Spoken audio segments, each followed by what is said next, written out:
ಎಷ್ಟೋ ಜನಕ್ಕೆ ಕೋಳಿ ಫಾರ್ಮ್ ಯಾವ ತರ ಸ್ಟಾರ್ಟ್ ಮಾಡಬೇಕು, ಕೋಳಿ ಫಾರ್ಮ್ ಬಗ್ಗೆ ಒಂದ್ ಸ್ವಲ್ಪ ಮಾಹಿತಿ ತಿಳಿಸ್ಕೊಡ್ಬೇಕು ಅಂತ ಬಂದಿದ್ದೀನಿ ಸ್ನೇಹಿತರೆ.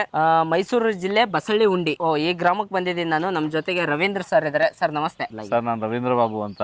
ನಾನು ಮೂಲತಃ ಒಬ್ಬ ವಕೀಲ, ಬಟ್ ರೈತಾಪಿ ಜೀವನದಲ್ಲಿ ಬೆಳೆದ್ ಬಂದವರು. ಸೊ ನಾವು ಕೋಳಿ ಫಾರಂ ನಡೆಸ್ತಾ ಇದೀವಿ. ಯಾವಾಗ ಸ್ಟಾರ್ಟ್ ಆಗಿದೆ ಸರ್ ಇದು? 2015-16 ಶುರು ಮಾಡಿದೀವಿ. ಅಂದ್ರೆ 8 ರಿಂದ 9 ವರ್ಷ ಆಯ್ತು. ಬನ್ನಿ ಸರ್, ನಾವು ಸ್ವಲ್ಪ ಮಾಹಿತಿ ತಿಳಿಸ್ಕೊಡಿ. ಯಾವ ತರ ಕೋಳಿ ತರೋದು, ಹೆಂಗ್ ಸಾಕ್ತೀರಾ? ಶೆಡ್ ಹೆಂಗಂದ್ರೆ ಯಾವಾಗ್ಲೂ ಪೂರ್ವ ಪಶ್ಚಿಮ ಇರಬೇಕು, ಸರ್ ಉತ್ತರ ದಕ್ಷಿಣ ಇರಂಗಿಲ್ಲ. ಡೈರೆಕ್ಟ್ ಆಗಿ ಸೂರ್ಯನ ಬಿಸಿಲು ಶೆಡ್ ಒಳಗಡೆ ಬೀಳಬಾರ್ದು. ಸೊ ಹಂಗಾಗಿ ಯಾವಾಗ್ಲೂ ಪೂರ್ವ ಪಶ್ಚಿಮನೇ ಆಯ್ಕೆ ಮಾಡ್ಕೊಳ್ಳೋದು, ಉತ್ತರ ದಕ್ಷಿಣ ಇರಲ್ಲ. ಸೊ ಅಗಲ ನಾವು ಒಂದು 25 ಅಡಿ ಇಡ್ತೀವಿ. ಸೊ ಉದ್ದ ಒಂದು ನಿಮ್ಗೆ ಎಷ್ಟು ಲೆಂಗ್ತ್, ನಿಮ್ಮ ಜಮೀನು ಜಾಗ ಎಷ್ಟು ಜಾಗ ಇದೆ ಅಷ್ಟಕ್ಕೆ. ಎಷ್ಟಿದೆ ಸರ್ ಇದು? ಸೊ ಇದು ಒಟ್ಟು 170 ಅಡಿ ಇದೆ ಸರ್. ಉದ್ದ 170 ಅಡಿ, ಅಗಲ 25 ಅಡಿ ಅಷ್ಟೇ. ಸೊ ಈ ತರದ್ದು ಒಂದ್ 3, 2 ಇಲ್ಲಿ 3 ಇದೆ, ಬೇರೆ ಕಡೆ ಒಂದ್ ಕಡೆ 4 ಇದೆ, ಇನ್ನೊಂದ್ ಕಡೆ 3 ಇದೆ. ಈಗ ನಿಮ್ಗೆ ಏನಾಗಿದೆ, ಲೇಬರ್ ಕಾಸ್ಟ್ ಮತ್ತೆ ಈ ಮೆಟಲ್ ಕಾಸ್ಟ್ ಎಲ್ಲ ಸ್ವಲ್ಪ ಜಾಸ್ತಿ ಆಗಿರೋದ್ರಿಂದ ಸ್ವಲ್ಪ ಕಾಸ್ಟ್ ಜಾಸ್ತಿ ಆಗಿದೆ. ನಿಮ್ಗೆ ಬೇರೆ ಬೇರೆ ತರ ಮಾಡ್ತಾರೆ ಶೀಟ್ಸ್, ಜಂಕ್ ಶೀಟ್ಸ್. ಇದಲ್ಲದೆ ತಗಡ್ ಶೀಟ್ ನ ಹಾಕೊಬಹುದು. ಅಂದ್ರೆ ತೋಟ ಗೀಟ ಮಧ್ಯ ಇದ್ರೆ, ನೆರಳಿದ್ರೆ ನಿಮ್ಗೆ ಜಾಗದಲ್ಲಿ ಜಂಕ್ ಶೀಟ್ಸ್ ನ ಹಾಕೊಬಹುದು. ಕಾಸ್ಟ್ ಕಡಿಮೆ ಆಗುತ್ತೆ. ಹಂಚಲ್ಲೂ ಮಾಡ್ತಾರೆ. ಇದನ್ನ ಏನ್ ವ್ಯತ್ಯಾಸ ಆಗುತ್ತೆ? ಹೀಟ್ ಕಡಿಮೆ ಇರಬೇಕು. ಹಂಚ್ ಹಾಕಿದ್ರೆ ಇನ್ನೂ ಚಂದ, ಉತ್ತಮ.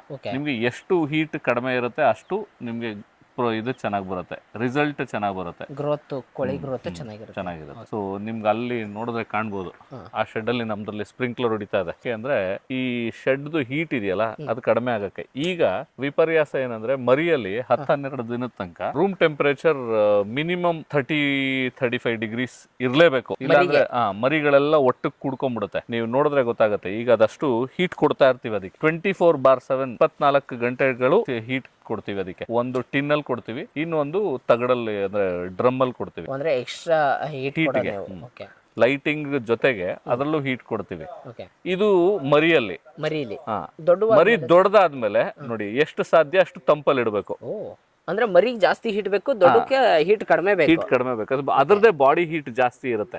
ಏನಂದ್ರೆ ಹೀಟ್ ಎಷ್ಟು ಸಾಧ್ಯ ಅಷ್ಟನ್ನ ಕಡಿಮೆ ಮಾಡಕ್ಕೋಸ್ಕರ ಗರಿ ಇದೆಲ್ಲ ಸಮ್ಮರ್ ಮೇಂಟೆನೆನ್ಸ್ ಅಂತ ಹೇಳ್ತೀವಿ ಸರ್. ಕೆಲವು ಸರಿ ಈ ಶೀಟ್ ಮೇಲೆ ವೈಟ್ ಕಲರ್ ಪೇಂಟ್ ಮಾಡಿಸ್ಬೋದು ಅವ್ರವ್ರ ಶಕ್ತಿಗೆ ಅನುಗುಣವಾಗಿ. ಈಗ ನಮ್ಮ ಹತ್ರ ನಿಮ್ಗೆ ಪರವಾಗಿಲ್ಲ, ಎಕನಾಮಿಕಲಿ ಸುಸ್ಥಿತಿಲಿ ಇದ್ದೀರಾ, ಹಣಕಾಸಲ್ಲಿ ಇದ್ದೀರಾ, ಪರವಾಗಿಲ್ಲ ಅನ್ನೋದಾದ್ರೆ ಬಣ್ಣ ಹೊಡಿಸ್ತಾರೆ ಮೇಲೆ. ಒಂದು ಕೋಟ್ ಪೇಂಟ್ ಹೊಡಿಸಿದ್ರೆ ಹೀಟ್ ಅಬ್ಸಾರ್ಬ್ ಆಗೋದು ಕಡಿಮೆ ಆಗುತ್ತೆ. ತಾಪಮಾನ ಒಳಗಡೆ ಶೆಡ್ದು 1-2 ಡಿಗ್ರಿ ಕಂಪ್ಯಾರಿಟಿವ್ಲಿ ಕಡಿಮೆ ಆಗುತ್ತೆ. ಏನ್ ಪೂರ್ತಿ ಹಂಗಂತ ಹೀಟೇ ಬರಲ್ಲ ಅನ್ನೋ ತರ ಏನಿಲ್ಲ, ಹೀಟ್ ಬರುತ್ತೆ, ಬಟ್ ಆದಷ್ಟು ಕಡಿಮೆ ಇರುತ್ತೆ. 1 ಡಿಗ್ರಿ 2 ಡಿಗ್ರಿ ಕಡಿಮೆ. ಸರ್ ಇದೇನೋ ತೊಟ್ಟಿ ಮಾಡಿದ್ರ ಒಳಗಡೆ? ಇದು ಒಳಗಡೆ ಹೋಗಕ್ಕೂ ಮುಂಚೆ ನಾವು ಯಾವಾಗ್ಲೂ ಕಾಲ್ ತೊಳ್ಕೊಂಡು ಒಳಗೆ ಹೋಗ್ತೀವಿ. ಅಂದ್ರೆ ಬ್ಯಾಕ್ಟೀರಿಯಾ ಅವಾಯ್ಡ್ ಮಾಡೋದಕ್ಕೋಸ್ಕರ. ಹೊರಗಡೆ ಬಂದು ನೇರವಾಗಿ ಹೋಗೋದು ಬೇಡ ಅಂತ. ಸೊ ಈ ಶೆಡ್ ಇನ್ನೊಂದು ವಿಶೇಷ ಏನಂದ್ರೆ, ಇದೆಲ್ಲ nipple system, drinkers, auto drinkers ಇದೆಲ್ಲ. ಮೊದಲೆಲ್ಲ ಮ್ಯಾನ್ಯುವಲ್ಲಿ ನೀರನ್ನ ಈ ತರ ಡ್ರಿಂಕರ್ಸ್ ಬರ್ತಿತ್ತು. ಇದೆಲ್ಲ ಕೋಳಿ ನಿಂಗೆ ಬೇಕು ಅಂದಾಗೆಲ್ಲ ಕುಕ್ಕಿದ್ರೆ ನೀರು ಬರುತ್ತೆ ಇದರಲ್ಲಿ. ಬಟ್ ಇಷ್ಟು ಮೇಲೆ ಕಟ್ಟಿದ್ರೆ ಅಲ್ಲಲ್ಲ, ಇದು ಕೆಳಗೆ ಬಿಡ್ತೀವಿ. ಈಗ ಅಂದ್ರೆ ಮರಿ ಇದು ಯಾವಾಗ್ಲೂ ಹೆಂಗಂದ್ರೆ, ಮರಿ ಬಂದಾಗ ಆ ಶೆಡ್ ಅಲ್ಲಿ ಅಷ್ಟ್ರಲ್ಲಿ ಮಾತ್ರ ಇರುತ್ತೆ. ಅದ್ ಬೆಳೀತಾ ಬೆಳೀತಾ ಬೆಳೀತಾ ಬೆಳೀತಾ ಜಾಸ್ತಿ ಮಾಡ್ಕೊಂಡ್ ಬರ್ತೀವಿ. ಅಂದ್ರೆ ಬೆಳೀತಾ ಬೆಳೀತಾ ಜಾಗನ ಎಕ್ಸ್ಟೆನ್ಷನ್, ಜಾಗ ಜಾಸ್ತಿ ಮಾಡ್ತಾ ಜಾಸ್ತಿ ಮಾಡ್ತಾ ಜಾಸ್ತಿ ಮಾಡ್ತಾ ಈ ಲಾಸ್ಟ್ ತನಕ ಬರುತ್ತೆ. ಸರ್ ಇದು ಕೋಳಿ ಕುಕ್ಕಿ ಬರುತ್ತಾ ಸರ್? ಇದು ಬರುತ್ತೆ ಕುಕ್ಕುತ್ತೆ, ಮರಿ ಇದ್ರು ಕೂಡ? ಮರಿ ಇದ್ರು ಕುಕ್ಕುತ್ತೆ. ಅದಕ್ಕೆ ಈ ಕಲರ್ ರೆಡ್ ಯಾಕೆ ಹಾಕಿದಾರೆ ಅಂದ್ರೆ, ಅದಕ್ಕೆ ಗೊತ್ತಾಗ್ಲಿ ಅಂತ. ಕಲರ್ ಇಂದ ಐಡೆಂಟಿಫೈ ಮಾಡುತ್ತದು ಮರಿ. ಮರಿ ಆಗ್ಲಿ, ಅದು ಕೋಳಿ ಆಗ್ಲಿ, ಈ ಕಲರ್ ರೆಡ್ ಅಥವಾ ಇದು ಎಲ್ಲೋ ಯಾಕೆ ಬ್ರೈಟ್ ಕಲರ್ಸ್ ನ ಇಡ್ತಾರೆ ಅಂದ್ರೆ, ಅದಕ್ಕೆ ಗೊತ್ತಾಗ್ಲಿ ಅನ್ನೋ ರೀಸನ್ಗೆ ಅದು ಕಲರ್ನ ಇದು ಮಾಡೋದು. ಸೊ ನೋಡಿ, ಇದು ಮರಿ 3ನೇ ದಿನದ ಮರಿ. ಇದು 3ನೇ ದಿನದ ಮರಿ. ಅಂದ್ರೆ ನೀವು ಮೊಟ್ಟೆ ತಗೊಂಬಂದ್ ಮರಿ? ಮೊಟ್ಟೆ ತರಲ್ಲ, ಮರಿನೇ ತರ್ತೀವಿ. ಇದು ಮರಿನೇ ಬರುತ್ತೆ.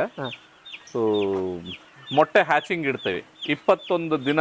ಅದ್ರದ್ದೇನು ಹೀಟ್ ಇದಾಗಿ 90 ಡಿಗ್ರಿ ಫ್ಯಾರೆನ್ಹೀಟ್ ಅಲ್ಲಿ ಹೀಟ್ ಆಗುತ್ತೆ. ಹೀಟ್ ಆಗಿ ಅದು ಮೊಟ್ಟೆ ಒಡೆದು ಮರಿ ಬರುತ್ತಲ್ಲ, ಮರಿ ಬಂದು ಮರಿಗೆ ವ್ಯಾಕ್ಸಿನ್ ಮಾಡಿ ಕೊಡ್ತಾರೆ ನಮ್ಗೆ ಕಂಪನಿಯವರು. ಅಂದ್ರೆ ನೀವು ಕಂಪನಿಯವರೇ ಕೊಡ್ತಾರೆ ಮರಿನ? ಹೌದು ಹೌದು ಹೌದು. ನೀವು ಮರಿ ಅಂದ್ರೆ ನಾವೇನ್ ಸ್ವಂತದಿಂದ ತರಲ್ಲ, ಮರಿ ಕಂಪನಿಯವರೇ ಕೊಡ್ತಾರೆ. ಕಂಪನಿಯವರೇ ಫೀಡ್ ಕೊಡ್ತಾರೆ, ಕಂಪನಿಯವರೇ ಮೆಡಿಸಿನ್ ಕೊಡ್ತಾರೆ. ನಾವು ನೋಡ್ಕೊಳ್ಳೋದಷ್ಟೇ, ಬೆಳವಣಿಗೆ ಮಾತ್ರ. ವಾಪಸ್ ತಿರ್ಗಾ ಮರಿನ ಅಂದರೆ ಬೆಳೆದ ಮರಿನ ಅವರೇ ಕೆ ಜಿಗೆ ಇಷ್ಟು ಅಂತ ನಮಗೆ ಗ್ರೋತ್ ರೇಟ್ ಮಾತ್ರ ಕೊಟ್ಬಿಟ್ಟು ತಗೊಂಡೋಗ್ತಾರೆ. ಹೀಟ್ ಗಿಟ್ಟು ಕಾವು ಇಲ್ಲ ಮಾಡಿಸೋದೆಲ್ಲ ಇಲ್ಲ ಇಲ್ಲ, ಇಲ್ಲ ಇಲ್ಲ. ಡೈರೆಕ್ಟ್ ಮರಿ ಕೊಡ್ತಾರೆ. ಇದೆಲ್ಲ ಬ್ರಾಯ್ಲರ್ ಕೋಳಿ ಮಾಂಸಕ್ಕೆ ಮಾತ್ರ ಉಪಯೋಗಿಸೋ ಅಂಥದ್ದು. ಸರ್ ಮೊಟ್ಟೆ ಇಡಲ್ಲ ಇದು? ಇಲ್ಲ, ಓ, ಮೊಟ್ಟೆ ನೀವು ಇನ್ನಿಷ್ಟು ದಿನ ಇಟ್ಟರು ಮೊಟ್ಟೆ ಇಡಲ್ಲ. ಅದ್ರ ಜೊತೆಗೆ ಇದ್ರ ಲೈಫ್ ಟೈಮು ಭಾಳ ಕಡಿಮೆ. ಎಷ್ಟು ದಿನಕ್ಕೆ ಬರುತ್ತೆ ಸರ್ ಇದು? 40ರಿಂದ 45 ದಿನದೊಳಗಡೆ ನಮ್ಮದು ಆ ಒಂದು ಇದೇ ಮುಗ್ದಿರುತ್ತೆ. ಹಾಂ, ತೀರಾ ಕೆಲವು ಸಾರಿ ಮಾತ್ರ 50ರಿಂದ 55 ದಿನದ ತನಕ.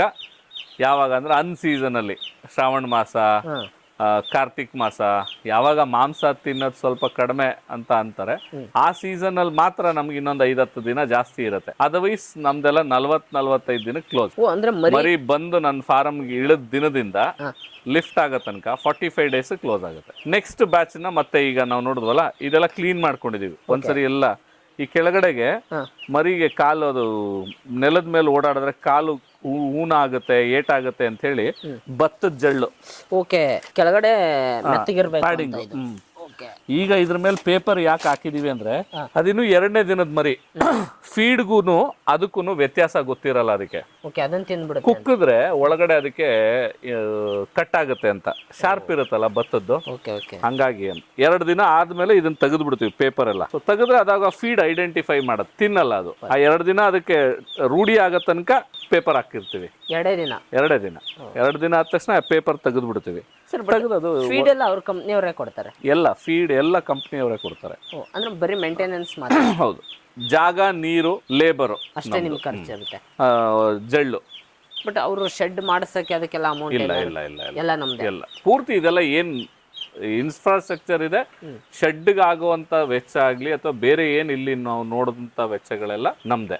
ಈಗ ಇವ್ ನಾವು 45 ದಿನ ಕೊಡ್ತೀರಾ ಸರ್? ಕೆಜಿ ಯಾವ ಲೆಕ್ಕದಲ್ಲಿ ತಗೋತಾರ ಅವ್ರು? ನಮ್ಗೆ ಏನು ಅವ್ರು ಎಷ್ಟಕ್ಕೆ ಮಾರ್ತಾರೆ ಅನ್ನೋದ್ರ ಬಗ್ಗೆ ನಮ್ಗೇನು, ರೈತರಿಗಾಗಿ ನಮ್ಗೆ ಯಾವ್ದು ಅದ್ರದ್ದು ಜವಾಬ್ದಾರಿನ ಅದ್ರ ತಲೆನೋವು ಇಲ್ಲ.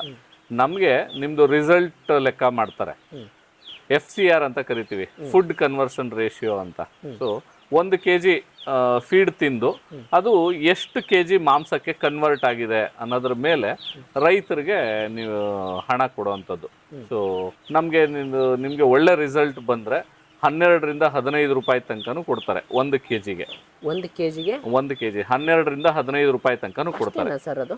ಹಾಂ, ಸೊ 1 ಕೋಳಿಯಿಂದ ಅಪ್ಪಪ್ಪ ಅಂದ್ರೆ ನಿಮ್ಗೆ ಒಂದು 30ರಿಂದ 40 ರೂಪಾಯಿ ತನಕ ತೆಗಿಬೋದು. ತುಂಬಾ ಒಳ್ಳೆ ರಿಸಲ್ಟ್ ಅಂದ್ರೆ ಮಿನಿಮಮ್ 6.5 ರೂಪಾಯಿ ಕೊಡ್ತಾರೆ. ಸೊ ಅಪ್ರಾಕ್ಸಿಮೇಟ್ಲಿ ನಿಮ್ಗೆ ಒಂದು ಕೋಳಿಯಿಂದ ಸುಮಾರು ಒಂದು 15ರಿಂದ 18 ರೂಪಾಯಿನ ಎಕ್ಸ್ಪೆಕ್ಟ್ ಮಾಡ್ಬೋದು. ಬೇರೆಯವ್ರು ಕೊಂಡ್ಕೋಬೇಕಾದ್ರೆ 100 ರೂಪಾಯಿ ಕೆಜಿ, 200 ರೂಪಾಯಿ ಕೆಜಿ ಇರುತ್ತೆ. ಅದು ಕಂಪ್ನಿಯವ್ರು ಮಾರ್ತಾರೆ. ಓಕೆ, ಕಂಪ್ನಿಯವ್ರು ಅವ್ರ ರೇಟಿಗೆ ಮಾರ್ತಾರೆ, ರೈತರಿಗೆ ಕೊಡೋದು ಅಷ್ಟು. ಬಟ್ ವರ್ಕೌಟ್ ಆಗುತ್ತಾ ಸರ್? ಆಗುತ್ತೆ. ನೀವೇ ನಿಂತು ಕೆಲಸ ಮಾಡಿದ್ರೆ, ಮನೆಯವರೇ ಇದ್ದು ಕೆಲಸ ಮಾಡಿದ್ರೆ, ಮುತುವರ್ಜಿ ವಹಿಸಿ, ರಿಸಲ್ಟ್ ಯಾವಾಗಲೂ ಹೆಚ್ಚು ಕಡಿಮೆ ಎಲ್ಲೋ 1 ಸರಿ 2 ಸರಿ ಹೋಗೋದು ಬಿಟ್ರೆ, ಕೆಲವು ಸರಿ ಏನೋ ಗೊತ್ತಿಲ್ಲದೆ ಇದ್ದಂಥ ವೈರಸ್ಗಳು ಯಾರ್ದು ಕೈಯಲ್ಲಿ ಕಂಟ್ರೋಲ್ ಇರಲ್ಲ. ಸೊ ಆ ಥರದ್ದು ಆಗೋ ಸನ್ನಿವೇಶಗಳನ್ನ ಬಿಟ್ಟರೆ ಬೇರೆ ಎಲ್ಲ ಸನ್ನಿವೇಶಗಳಲ್ಲೂ ಆ ಥರ ಏನೂ ತೊಂದರೆ ಆಗಲ್ಲ. ಬಟ್ ಇದಕ್ಕೆ ರೋಗಗಳು ಬಾಧೆ ಹೆಂಗಿರುತ್ತೆ ಸರ್? ಅದು ಬರುತ್ತೆ. ಅದಕ್ಕೆ ತಕ್ಕಂತೆ ಏನು ಇದಕ್ಕೆ ಯೂಶಲಿ ಲಿವರ್ ಡಿಸ್ಫಂಕ್ಷನ್ಸ್ ಆಗ್ಬೋದು, ಅಥವಾ ಫುಡ್ ಇಂಡೈಜೆಷನ್ಸ್ ಆಗ್ಬೋದು, ಅಥವಾ ಸಮ್ಮರ್ ಸ್ಟ್ರೋಕ್ಸ್, ಹೀಟ್ ಸ್ಟ್ರೋಕ್ಸ್ ಆಗ್ಬೋದು. ಆ ಥರದನ್ನ ಬಿಟ್ಟರೆ ಬೇರೆ ಯಾವುದೂ ತೊಂದರೆ ಆಗಲ್ಲ. ಬಟ್ ಅದಕ್ಕೆಲ್ಲ ಔಷಧಿಗಳನ್ನ ಕಂಪ್ನಿಯವರು ಪ್ರೊವೈಡ್ ಮಾಡ್ತಾರ, ನೀವೇ ಮಾಡ್ಬೇಕಾ? ಕಂಪ್ನಿಯವರೇ ಕೊಡ್ತಾರೆ. ಕೆಲವೊಂದನ್ನ ಯಾವ್ದು ಕಂಪ್ನಿಯವ್ರು ಕೊಟ್ಟಿಲ್ಲ ಅನ್ನೋದಾದ್ರೆ ಅರ್ಜೆಂಟ್ಗೆ ನಾವು ಅದನ್ನ ಕೊಟ್ಕೊಂತೀವಿ. ನೀವು ಕೊಟ್ಕೋತೀರಾ? ಬಟ್ 45 ದಿನಕ್ಕೆ ಪಕ್ಕ ಖರೀದಿ ಮಾಡ್ತಾರೆ? 45 ದಿನಾನೇ ಅಂತ ಎಕ್ಸಾಕ್ಟ್ ಆಗಿ ಹೇಳಕ್ಕಾಗಲ್ಲ. 40 ದಿನದಿಂದ ನಿಮ್ದು ಅವರೊಂದು ಬಾಡಿ ವೆಯ್ಟ್ನ ತೂಕ ಮಾಡ್ತಾರೆ. 2.25 kg 2.25 kgಗಿಂತ ಜಾಸ್ತಿ ಬಂದಂಥ ಸಂದರ್ಭದಲ್ಲಿ ಅದನ್ನ ಮಾರ್ಕೆಟ್ ಡಿಮ್ಯಾಂಡ್ ಮೇಲೆ, ಇದೆಲ್ಲ ಡಿಮ್ಯಾಂಡ್ ಸಪ್ಲೈ ಮೇಲೆ ನಡೆದಾಡೋಂಥ ಬಿಸ್ನೆಸ್ಗಳು.